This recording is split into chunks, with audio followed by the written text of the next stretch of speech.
Hola amigos, ¿cómo están? Espero estén todos bien. Gracias por haber ingresado nuevamente a mi canal. En esta oportunidad seguimos con los temas de cirugía. Vamos a estudiar sobre suturas, ¿ok? Todo estudiante de medicina le encanta la idea o le emociona la idea de hacer su primera sutura. Pero qué importante es también conocer el material de sutura que tenemos a disposición. Tenemos una gran variedad de ellos. ¿Y cuál debemos usar? ¿Por qué hay tantos? ¿Por qué algunos se absorben y otros no? ¿Por qué algunos se utilizan para un tipo de tejidos y otros no? Eso es lo que vamos a estudiar en esta oportunidad. Mi nombre es Dr. Francis Manuel Martínez Morillo y espero que se queden conmigo hasta el final. Bueno, mis queridos amigos, acá en el contenido, principalmente vamos de manera introductoria, vamos, ¿qué es una herida y los tipos de herida? Eso será sencillo, algo recuento, no vamos a ahondar mucho allí. Historia de las suturas, historia de las suturas, esto también será súper rápido, ¿ok? Es sumamente interesante. Y objetivo de las suturas, ¿cuál es el objetivo? ¿Cuál es el objetivo de un cirujano suturar? Las características, factores que influyen en la reparación. Hay unos factores que hay que tener en cuenta y que siempre hay que saberlos, porque a partir de esto es que vamos a tener una excelente cicatrización y después una posterior recuperación. ¿Ok? Principios quirúrgicos de las suturas y tipos de suturas. Y como complemento entre todo el estudio que vamos a hacer, vamos a estudiar las descripciones del empaque. En el empaque de las suturas vienen unos símbolos y cómo leer solamente en el empaque qué tipo de sutura tenemos y poder saber qué significa cada símbolo. Descripción de las agujas, ok, es importante, hay diferentes tipos de agujas, unas son penetrantes, otras no son, bien, para diferentes tipos de tejidos también. Y características de las suturas y la sutura ideal. Vamos a ver si existe esa sutura ideal y el tiempo de cicatrización. Continuamos. Una herida. Una herida es una lesión que se produce a la aparición de una pérdida de la solución de la continuidad en alguno de los tejidos blandos del organismo. Bien, entonces nosotros sabemos, ok, nosotros en la ciencia médica, que la composición de los tejidos está hecho por múltiples, miles de células. Entonces vamos célula tras célula y al final conforman los tejidos. Si existe una separación entre célula y célula, hay una pérdida de la continuidad, una pérdida de la solución de la continuidad de estas células y al final también será de los tejidos. Entonces, una herida es esto, pérdida de la solución de la continuidad. Bien, sencillo. Ahora vamos con unos ejemplos. Tenemos un tipo de herida, tipo amputación. Puede ser traumática, si es por accidente, o quirúrgica, si se hace en un medio hospitalario dentro de un quirófano. Avulsiva, ¿ok? Lacerante. Lesión por aplastamiento, su nombre lo dice, aplastamiento. Punzante, ¿ok? Punzo penetrante. Este es un objeto que penetra en el cuerpo, pero es muy fino, es muy delgado, pero atraviesa distintos planos y diferentes tejidos. Bien, es punto penetrante. La abrasión, esta puede ser por fricción, mucha fricción, y laceración, una herida cortante común. Seguimos. Historia de la sutura. Ok, vamos con el registro más antiguo que se tiene. Tenemos que desde el antiguo egipcio, ¿ok? El Egipto, con un papiro o como lo llamaron después, la propedéutica médica egipcia, la propedéutica médica más antigua que se haya encontrado, que no es más que el papiro de Edwin Smith, con un registro de aproximadamente de 1600 años antes de Cristo. Este papiro registraba métodos de curación, donde también estaba registrado cómo se trataban las heridas en el antiguo egipcio y en especial había una herida de fractura de cráneo y cómo la trataban. Sumamente interesante. Si quieren que haga un video sobre la historia de la evolución de la sutura desde la hasta la actualidad, me lo pueden dejar en los comentarios y yo con gusto la estaré haciendo. Seguimos. Tenemos la espina de acacia y las hormigas. La espina de acacia, esta que ven acá, tremenda espina que me hagan, la utilizaban para penetrar un borde hacia otro y entonces la dejaban incrustada allí para que cerrara la herida, los bordes estuviesen afrontados y entonces hasta que la herida sellase por sí sola. Uf, bárbaro eso. También tenemos las hormigas. Estas hormigas tienen la propiedad que cuando muerden no sueltan. Y entonces les cortaban el cuerpo, entonces quedaba la cabeza junto con las, las pinzas, ¿ok?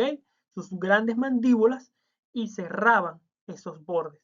Y esa herida se mantenía cerrada, ¿ok? Seguimos, tenemos distintos materiales orgánicos de la naturaleza, o bien tenemos hilos de algodón, fibra de corteza y también de lino.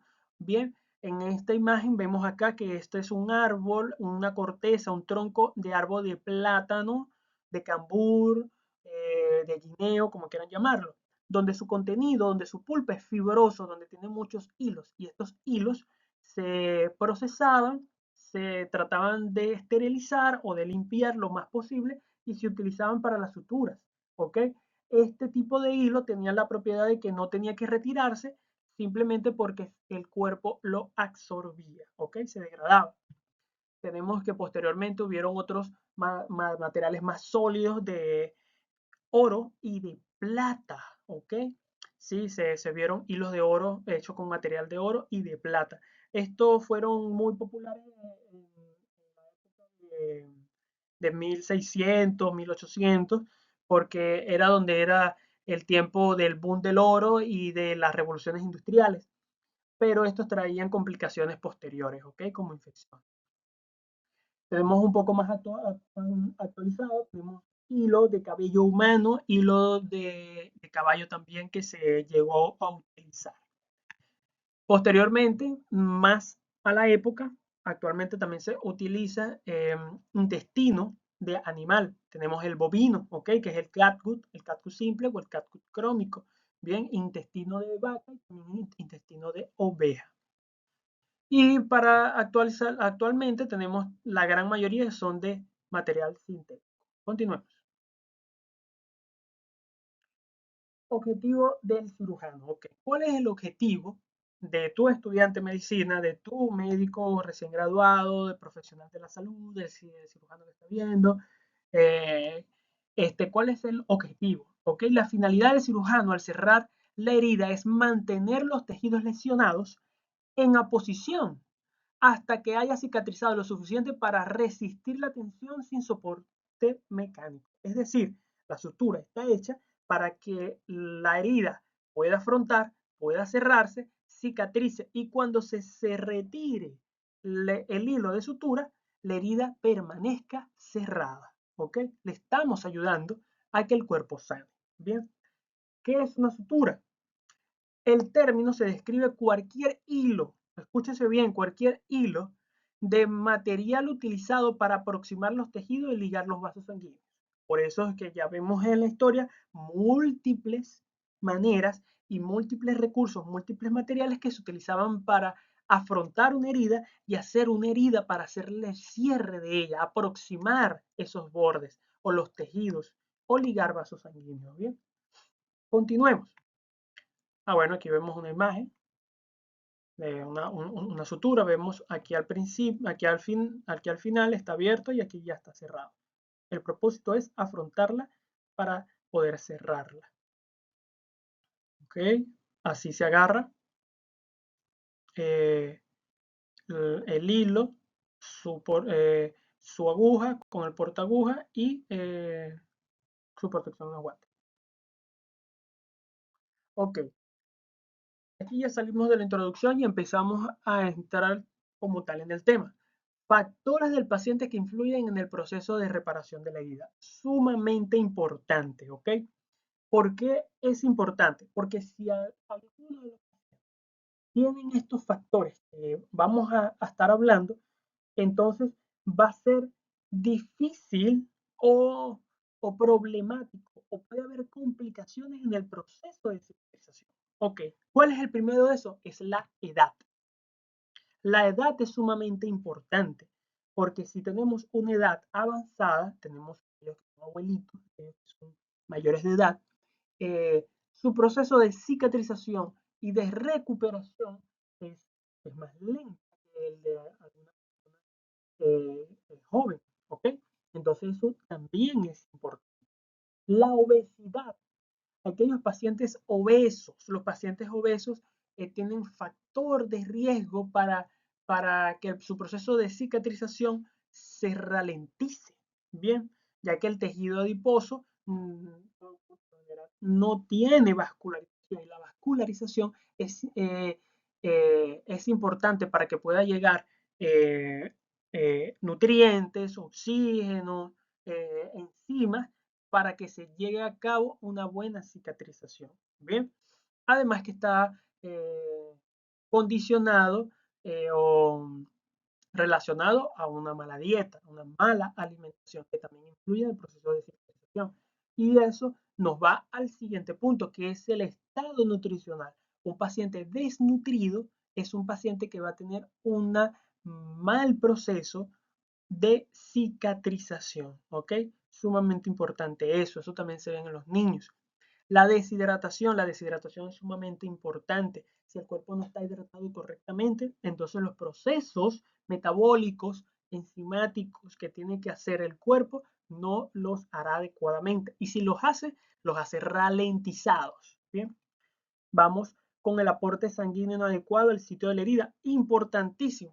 Pacientes que sufran de circulación, aquellos pacientes que tengan trombosis venosa profunda, que tengan úlceras, que tengan necrosis en algunos de los miembros o de las partes donde tengan alguna herida que necesite sanar. Entonces, si hay mala circulación, si tiene problemas cardíacos, si tiene aterosclerosis, si tiene placas de ateroma, todo eso influye en el proceso de cicatrización, porque no está llegando buen riesgo sanguíneo que va a llevar los nutrientes necesarios para que tenga una buena cicatrización. Eh, en esta eh,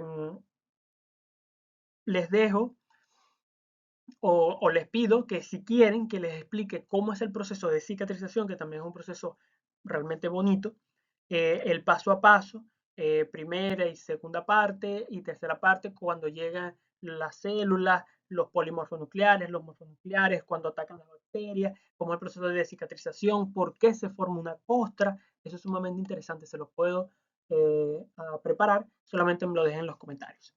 ¿Ok? Otra parte es la respuesta inmunológica. Si tenemos las defensas bajas, si nuestra respuesta inmunológica no es adecuada, estamos propensos a que esa herida se infecte. Bien, sumamente importante eso. ¿Ok? Tenemos presencia de enfermedades crónicas que condicionan también aquellos pacientes que tienen problemas vasculares, que ya los he dicho, aquellos problemas cardíacos, aquellos que tengan problemas de asma, ¿ok? Que no tienen buena intercambio hematogaseoso de oxígeno y aquellos pacientes que padezcan enfermedades crónicas también como la diabetes o tengan cáncer o tengan alguna enfermedad que no los ayude al proceso de cicatrización. Uno de esos más relevantes es la diabetes, ¿bien? Y neoplasias que ya les he dicho. ¿Ok? Todos estos factores.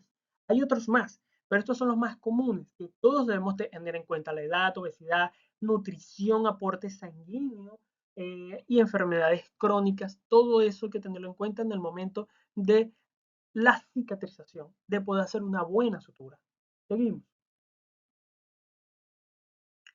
Principios quirúrgicos. Ok, la prioridad es tener una técnica quirúrgica estéril para prevenir la infección. Aquí en esta parte, aquí en esta lámina, vamos a tener en cuenta el instrumental, lo que tenemos que tener en cuenta en el área, en el momento de poder hacer una buena sutura. ¿Ok? Primero que nada, la longitud y dirección de la incisión. Esto es en cuanto a los cirujanos, ¿no? Si es pequeña, si es grande. Fíjense que cuando estudiamos en los libros y en las literaturas, cuando se va a estudiar procedimientos quirúrgicos, bien, dentro del quirófano, vemos que las incisiones tienen un tamaño, tienen un número de 3 centímetros, de 10 centímetros, más o menos, pero tienen un tamaño. Y el cirujano tiene que tener en cuenta eso al momento de hacer la incisión y al momento de hacer la sutura. Bien, bien. Manejo del tejido, minimizar el trauma. En cuanto a eso, eh, también, o sea, una incisión más pequeña, menor trauma. Incisión, sea traumática o quirúrgica, sigue siendo un trauma para el cuerpo. El cuerpo humano no puede distinguir entre una persona que se corta con un objeto eh, eh, punzo penetrante o una persona que está en quirófano, inconsciente, dormida, y el cirujano está haciendo su incisión para hacer una operación. El cuerpo este, no lo diferencia, solamente sabe que tiene una incisión, tiene un trauma, y entonces todo eso conlleva otras cosas. Bien, la hemostasia, importante, aquí vemos, hay que estudiar los tiempos de coagulación, el TP y TPT, ¿ok? Si tiene buenos tiempos para que tenga buena coagulación, para que tenga una buena cicatrización y taponamiento, ¿bien? Eliminación de los tejidos no viables y del material extraño, ¿ok? Si hay laceraciones y hay otros objetos allí, madera, basura, tierra, eh, metales, hay que retirarlos, ¿ok? Porque no va a ser un proceso bueno de cicatrización y lo que puede hacer es que haya acumulación de líquidos en esos espacios y esos cuerpos extraños, por lo general el cuerpo trata de rechazarlos. Bien, eliminar los tejidos no viables, aquellos otros tejidos lesionados que ya no están vascularizados, hay que retirarlos y dejar los que están vascularizados para que puedan tener buen riegue sanguíneo correctamente. Selección del material de sutura, okay, vamos a ver cuál es la sutura correcta según el tejido, según la naturaleza de las circunstancias que lo estamos utilizando. Bien, si es la profundidad, cuál es el tipo de aguja, todo esto hay que tenerlo en cuenta y hay que saberlo. Respuesta celular a los materiales de sutura, importante. Hay materiales de sutura que tienen eh, rechazo, o sea, el cuerpo tiende a rechazar a veces el material de sutura, entonces empieza a enrojecerse y a estar como, eh, como infectado. Entonces eso hay que tenerlo en cuenta, pero eso también es variable según la persona. Y eliminación de los espacios muertos de la herida, ¿ok? Hay que tener en cuenta también en eso, a veces dejamos espacios muertos, suturamos superficialmente, pero más a profundidad hay espacios vacíos donde hay acumulación de líquidos y eso es contraproducente. Y cierre con tensión. Una buena tensión hace un buen cierre de suturas.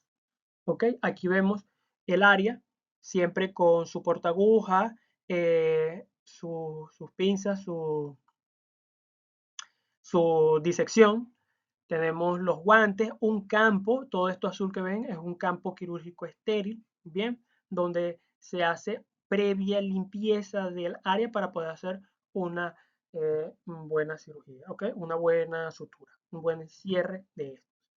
Aquí tenemos ejemplos, bien, estos pueden ser pacientes que, como ya les he dicho anteriormente, tuvieron factores, ¿ok? Y conllevaron a una mala evolución de esta sutura. Como pueden ver en esta primera, vemos que está demasiado rojo. Bien, esto está infectado. Vemos acá que en esta parte vamos a estudiar más adelante que hay suturas específicas para depende del área del cuerpo. Aquí utilizaron una sutura demasiado gruesa para esta área del cuerpo y entonces hay una mala tensión y esto va a quedar una cicatriz muy notoria y eso no debería ser. Esto tuvo un mal proceso de cicatrización también, también está infectado, se ven signos de flebosis. Aquí se ve la piel, por la piel se ve que es un hombre mayor y también está enrojecido todo el área demasiado, así que esto parece ya una celulitis, esto está infectado, esto hay que tratarlo hospitalariamente. Y aquí vemos también otra persona mayor y vemos que ya tienen sus hematomas, donde ellos son más propensos a este, infecciones, a procesos de cicatrizaciones más lentas y entre otros. Seguimos. Ok, este es dentro de los complementos. Bien, tiempo de cicatrización depende del área. Vamos a querer o vamos a saber cuál es el tiempo de cicatrización o el tiempo que deben estar los hilos o las suturas que nosotros utilizamos, aquellas que son retirables, obviamente. Bien, tenemos cuero cabelludo, ¿ok? Se pueden utilizar grapas o seda 2.0 o 3.0, donde ¿cuánto será el tiempo? Será de 8 a 10 días. No se pueden dejar más porque tienden a infectarse. Bien, cuero cabelludo cara, bueno, seda 4.0, 3.0. Eso depende también del cirujano, sumamente. Eh, es, eh, es muy manipulable, ¿ok? Todo depende de las circunstancias también. Monofilamento 4.0 o 6.0, ya vamos a explicar eso. De 4 a 6 días en la cara se debe dejar pocos días para que el proceso de cicatrización no deje esa marca, esa seña o esa herida tan evidente, ¿ok? Y sea lo más estético posible. Ok, en cuanto a tórax, abdomen, espalda y extremidad se pueden dejar un poco más de tiempo, sea 3.0, 4.0, monofilamento, 3.0, 4.0. Seguimos. Ok, aquí dentro de la descripción del empaque, aquí vamos a prestar atención. Amigos, tenemos aguja, forma de la aguja. Bien, aquí tenemos que dice RH. Esto quiere decir que es una aguja redonda, ¿ok? Ya vamos a ver más adelante por cómo. Punta de la aguja, ¿ok? Este habla sobre el cuerpo, ¿ok? Y esta habla de la punta. La punta es esta y dice que esta se describe como una punta, este, punta redonda, ¿bien? Pero es cortante, pero sigue siendo redonda. Ya vamos a ver eso. El tamaño de la aguja, ¿ok? Y este es el calibre. Tenemos la misma descripción, lo mismo que dice aquí arriba, pero lo tenemos aquí abajo. Cuando dice 30, es lo mismo que decir un medio círculo. Aquí hacemos un círculo y vemos que están todas a mitad. Este es el tamaño de la aguja, que es la mitad de una circunferencia. La punta es redonda, como aquí ya lo dice, y de 30 es el tamaño de la aguja. Aquí dice 30 milímetros. Bien, aquí vemos el nombre del empaque y el nombre genérico, ¿no? Que es ácido poliglicólico, que es el material. Bien, seguimos. Seguimos. Tipos de agujas. Es importante saber el tipo de agujas. Con esto nosotros vamos a saber qué tipos de tejidos podemos tratar. Ok, amigos, seguimos acá. Vemos los tipos de agujas ahora. Bien, estas agujas van a estar determinadas según su longitud. Y la longitud están dadas por una circunferencia. Vamos a tratar de hacer una circunferencia acá. Ok. Vemos acá que este es un cuarto, un tercio, un medio y quinto octavo. Estas tienen su fin. Van a estar determinadas según su longitud. Estas que son las más pequeñas, un cuarto, son específicas para cirugías muy, muy estéticas, muy precisas, ¿ok? Más que todo para cirugías como aquellas oftálmicas, ¿bien? Ahora tenemos estas que son las más grandes, que son las de quinto, octavos. Estas se utilizan en cirugías que se requieren abarcar muchos más tejidos y muchos tejidos profundos, ¿bien? Donde en una sola punzada se pueden agarrar varios tejidos en cirugías abdominales, en cirugías obstétricas también. Y estas, curva compuesta, lanzuelos, estas son variaciones de las principales. Y la aguja recta, que fue una de las principales agujas que existieron. ¿Ok? Seguimos.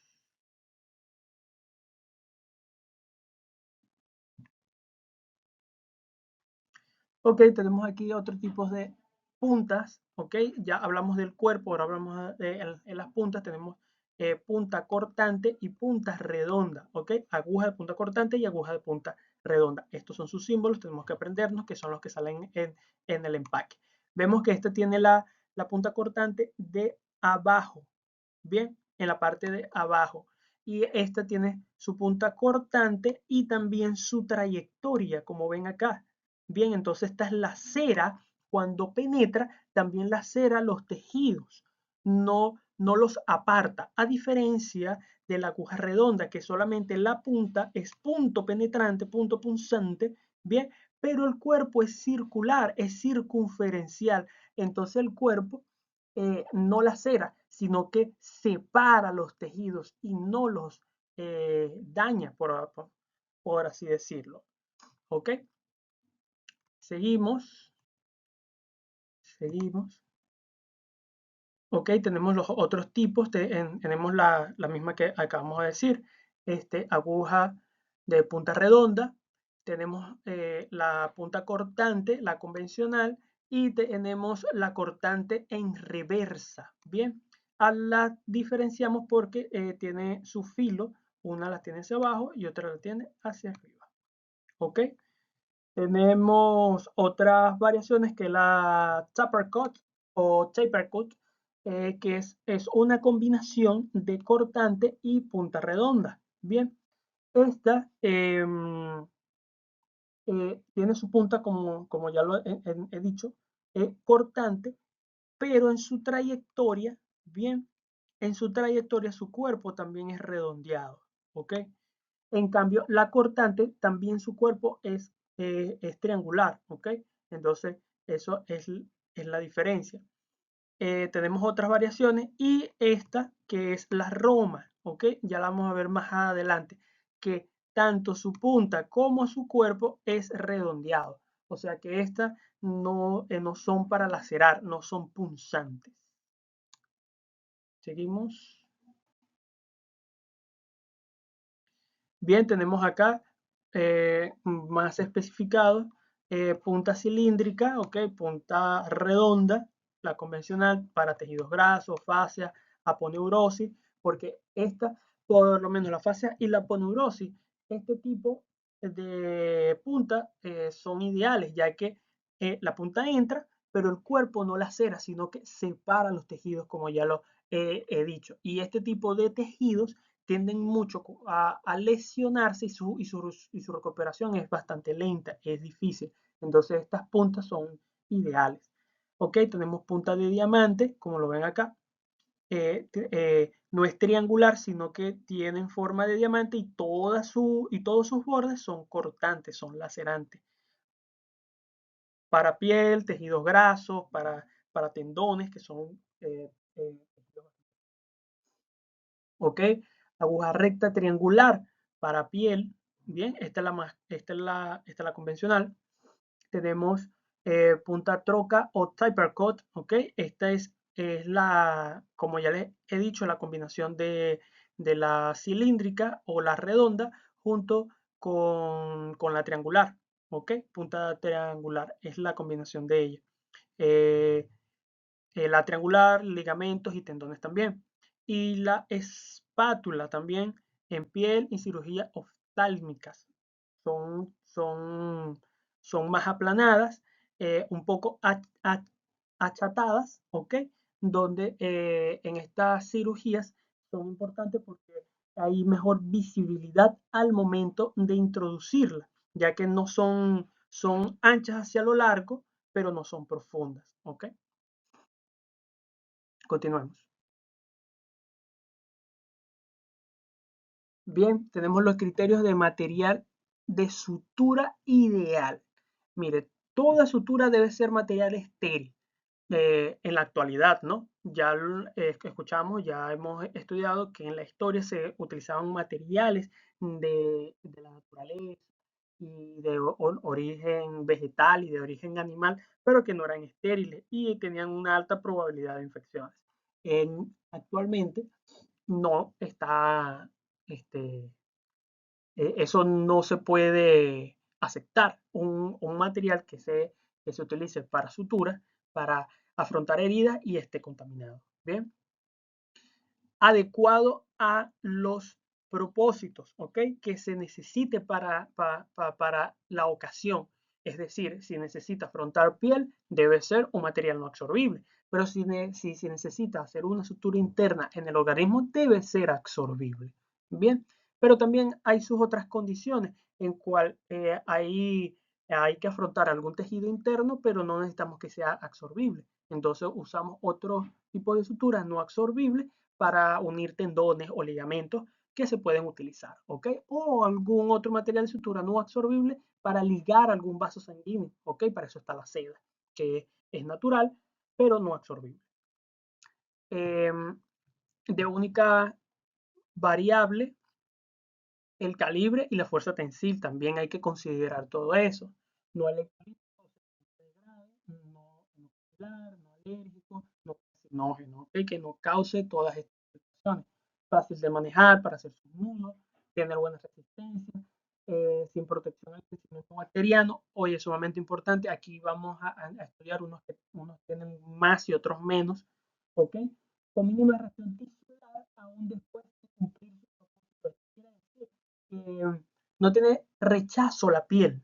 La reacción tisular es que no va a rechazarla. La piel no va a hacer reacción, al paciente no le va a dar picor, al paciente no le va a dar molestia en eso allí. ¿Okay? Eso también depende de la persona, pero el organismo tiende a rechazar más los materiales naturales que los sintéticos. Entonces, los naturales tienden a hacer más reacción tisular.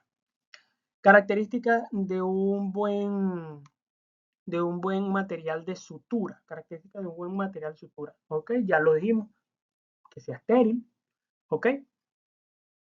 Fuerza tensible elevado y uniforme. O sea, la fuerza tensible es la fuerza que le ejerce el operador. ¿Ok? Sin que se rompa. ¿Ok? Hay algunos que tienen mucha resistencia y otros que no tienen mucha resistencia. Depende del tipo de tejidos que nosotros queramos curar. Diámetro uniforme. ¿Ok? Que, o sea, que en todo su diámetro la sutura sea uniforme, no que en una parte sea más gruesa y otra parte sea más fina.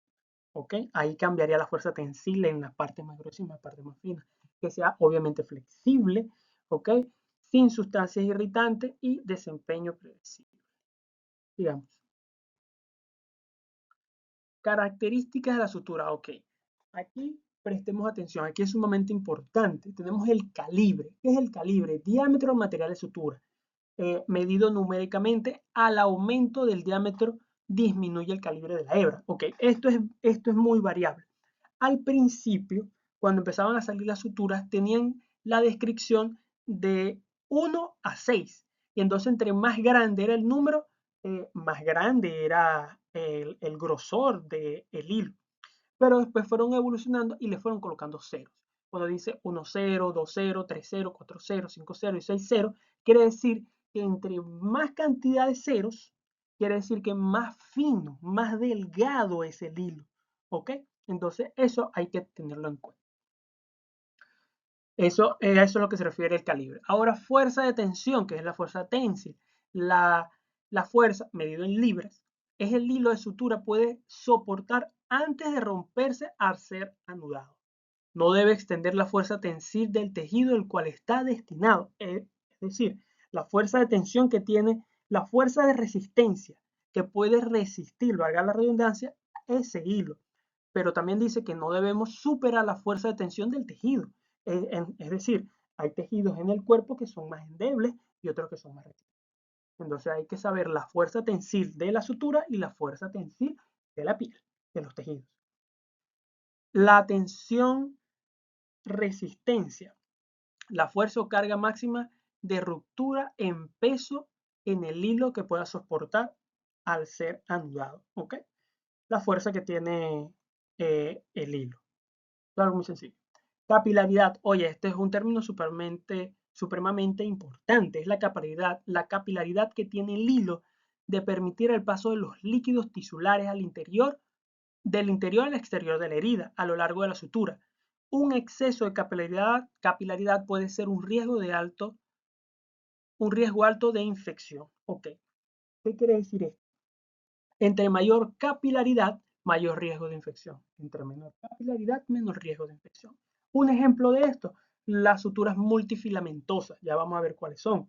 ¿Ok? Estas tienen, como su nombre dice, multifilamentos, múltiples hilos entrelazados entre ellos, y lo que hace es que entre el espacio de entrelazado hay facilidad de pasos de líquidos, ¿ok? De fluidos corporales. Y entonces eso hace más propenso a ser un ambiente propicio para infecciones. En cambio, las suturas monofilamentos, que es un solo filamento, tienen menor capilaridad y menor paso de fluido. Memoria, oye, sumamente importante también. Es una característica relativa a la elasticidad, que hace referencia a la capacidad de la sutura de recuperar su forma inicial después de ser sometida a una deformación. Es decir, tenemos una sutura, ¿verdad? Que viene empaquetada enrolladita. Bien, entonces cuando la desarmamos y la soltamos, vuelve a su estado como estaba empaquetada, enrollada. Bien, esa es la memoria. Ahora, si nosotros agarramos otra sutura, bien enrolladita en su paquete, la desenrollamos, la soltamos y se queda desenrollada, tiene poca memoria. ¿Ok? Entonces, eso hay que tenerlo en cuenta, porque las suturas que tienen mucha memoria hay que hacer mucho más nudos. Y los que tienen menos memoria hay que hacer menos nudos. Digamos. Ok, entramos ya en la clasificación de las suturas. De acuerdo al número de hebras que la componen. El número de hebras que la componen. O sea, monofilamento, un solo filamento.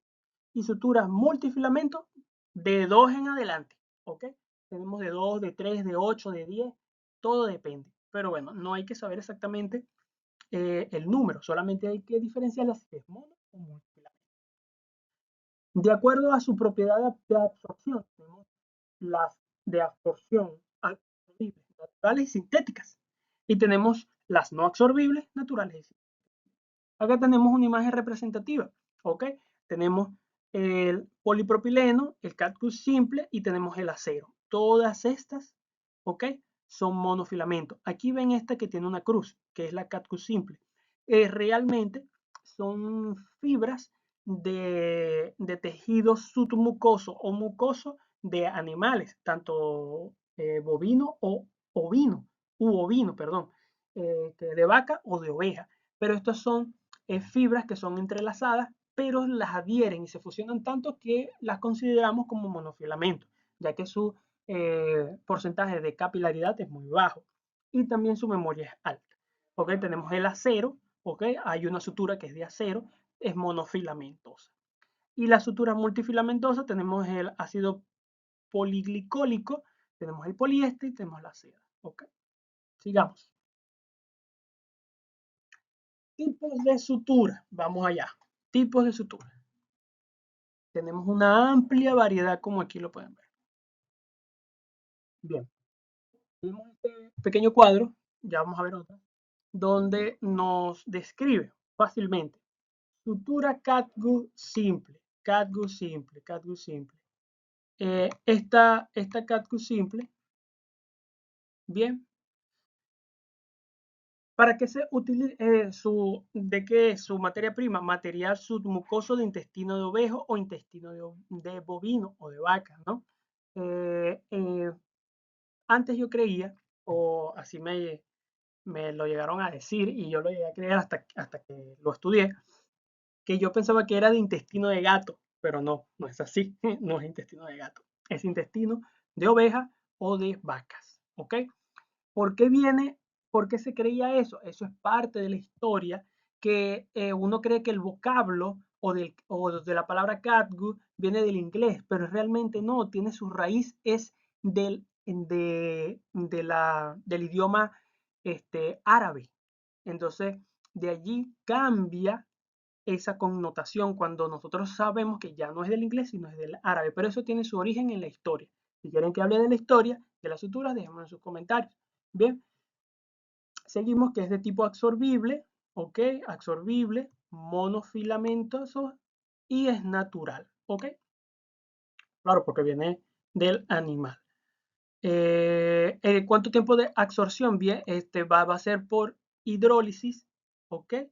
Por procesos enzimáticos, por proteólisis y tiene aproximadamente 17 días para, para su absorción en el cuerpo. Uso frecuente para tejidos blandos, no se debe usar en el cerebro y en el corazón. Su paquete es amarillo y el color de la sutura es de color amarillo. ¿Okay? Tenemos otro de la familia que es catgut crómico. Este es el mismo catgut, pero son bañadas en sales de cromo. Este es para hacer aumentar su calidad y su conservación, para que el tiempo de absorción aumente. Se degrada de la misma manera, son del mismo material, son monofilamentosas, ¿ok? Se utiliza para tejidos blandos, pero su color cambia, es un color ocre, un color marrón, y puede ser beige o marrón también. ¿Ok? Ya vamos a ver un poco de allí esos. Aquí vemos, este es el simple, Catgut simple, este es el crómico, ¿ok? Ahora vamos con el Bicryl. El Bicryl, ¿ok? Está compuesto por glicólico un 90% y de lactina un 10%, o polilactina 910, también es su otro nombre, el Bicryl, es sumamente utilizado en las cirugías, ¿ok? Es material absorbible, es multifilamentosa y es sintético. Por hidrólisis, lenta absorción, mire, de 56 a 70 días es su absorción. Hay literaturas que dicen que hasta 90. Tejidos blandos, ¿ok? Oftálmicos, no se usa en cerebro ni en corazón, ¿ok? Aquí vemos un dibujito, ¿ok? El Bicryl. Bien, ahora vamos con el Dexon o ácido poliglicólico. Tenemos que es homopropileno de glicólico. Glicólico, absorbible, tenemos que es multifilamentosa y es sintética. Hidrólisis 80 días aproximadamente. Mire, ¿qué pasa con esto? El Dexon es muy parecido al Bicryl. Se utiliza prácticamente para lo mismo. Pero ¿cuál es la diferencia?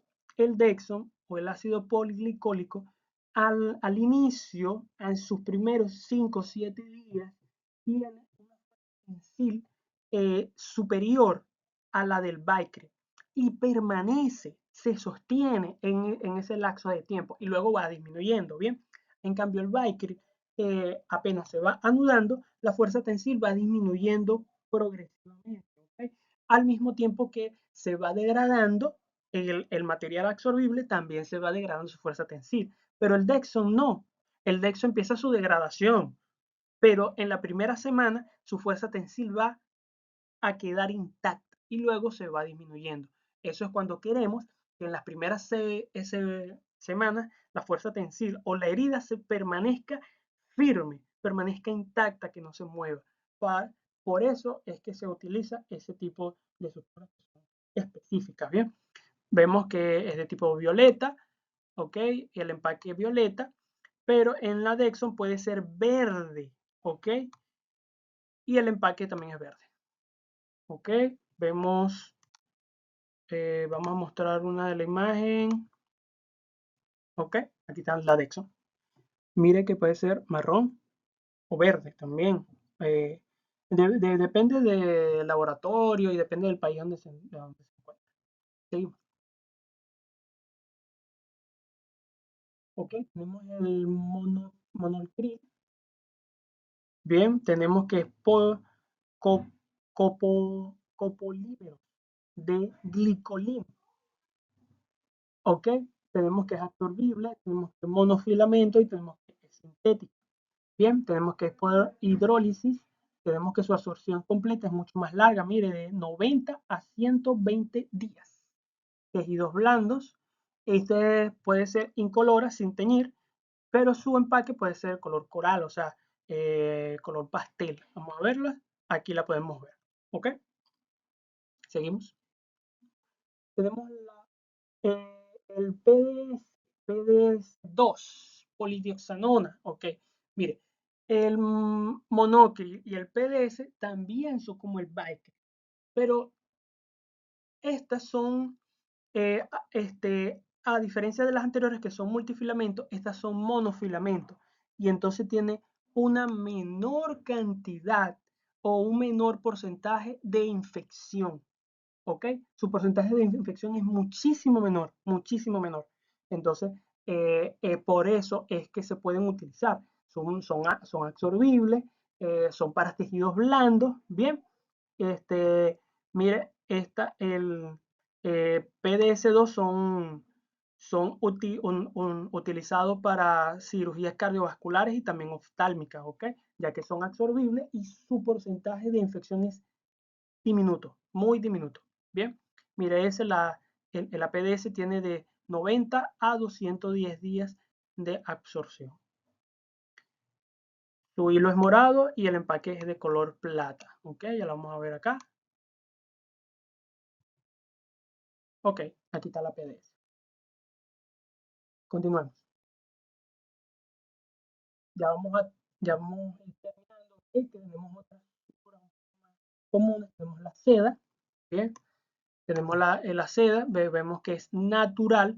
Es de color negro. Es muy común. Ok, la seda se usa mucho. Se saca del gusano de la seda, ¿ok? Bien, es un material bastante resistente, es un material no absorbible, es multifilamentosa, ¿ok? Y esta tiene una alta cantidad de infección, sí, es multifilamentosa y tiene gran cantidad de capilaridad. Tenemos que su tiempo de absorción, esta no se absorbe, perdón, esta no se absorbe, ¿ok? Viene por encapsulación granulado por tejido conjuntivo fibroso, ¿ok? El tejido que se puede crear alrededor de esta puede encapsularle, puede adherirse, pero esta no se absorbe. ¿Ok? Se utiliza como ligadura de vasos, tejidos blandos en general. También está el Sutupac, que es la misma seda, pero sin aguja. Bien, los cirujanos utilizan estos hilos sin aguja para hacer nudos y hacer ligadura de vasos.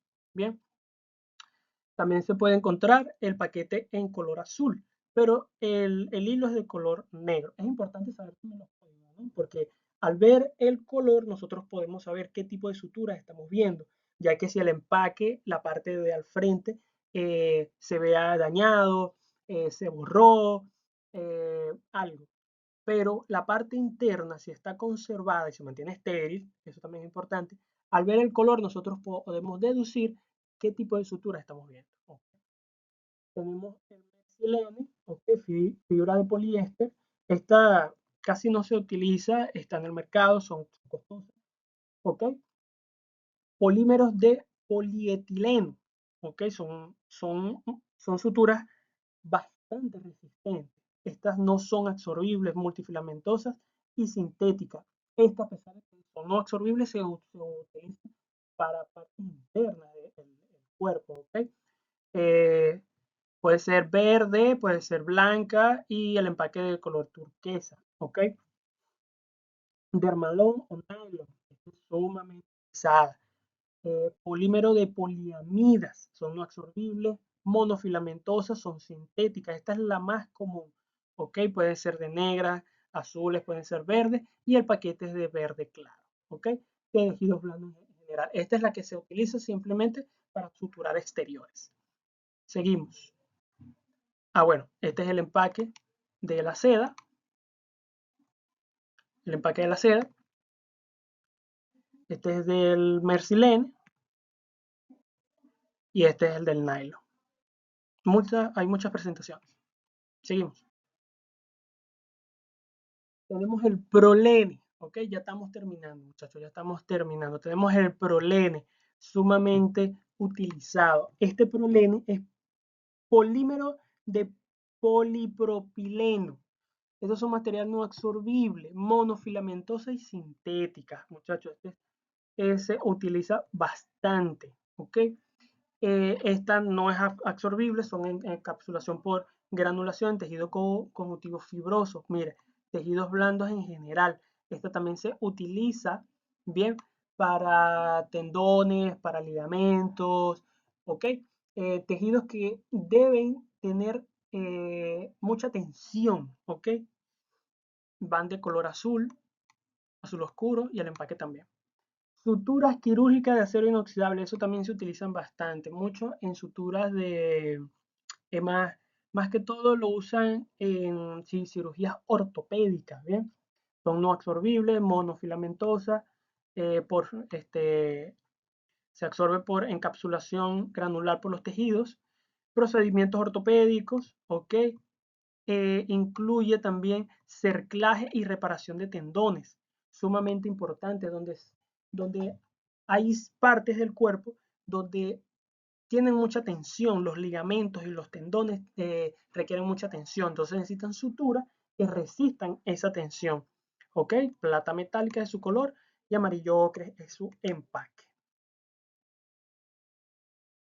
¿Ok? Tenemos el prolene, tenemos este es el de acero, este es el de acero, acero inoxidable, y les traigo otro que no lo coloqué acá, que es el poliéster. Mira, el poliéster, el prolene y el acero inoxidable entran en las categorías de super suturas. Bien, estas suturas pueden resistir altas tensiones. Usted agarra con su mano estas suturas y usted la aprieta con su mano y no se van a reventar.